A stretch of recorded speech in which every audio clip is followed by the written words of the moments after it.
तो ये कल तक होगा काम खत्म? और कटिंग वटिंग का हो गया? कितने घंटे और चल जाएगा जनरेटर? तो जरा चेक कर लो उसमें डीजल है कि नहीं है। चेक करके फिर मुझे बता देना उस हिसाब से। अच्छा ठीक है। हाँ चलो ठीक है। मतलब मेरे कहने का मतलब है उसमें एयरिंग ना आ जाए बस, जनरेटर में एयरिंग ना ले बस। तेल आप चेक करके मुझे नहीं चेक कर लो आप। तेल तो अगर नहीं होगा तो मैं ले आऊँगा यहाँ से। तो इसलिए तो कह रहा हूँ उसने एस्टिमेट मेरे को बता दो कितना है। तेल तो मैंने डलवा दिया था उसमें 1000 रुपये का।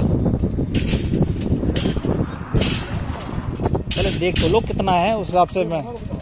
हाँ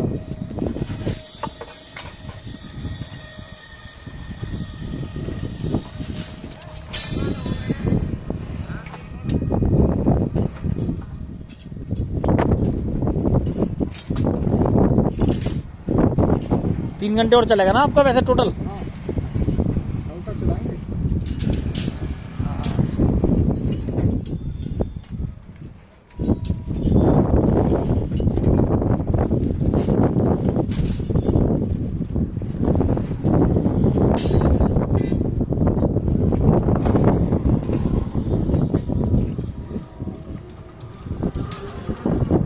सारी सरी यहीं डम करा ली है हमने, अंदर कुछ नहीं डलवाई? सारी मुड़ गई। वो जो साथ में मंडल आए थे वो भी? अच्छा तो वो लगेगी, लग जाएगी?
ले आती है तो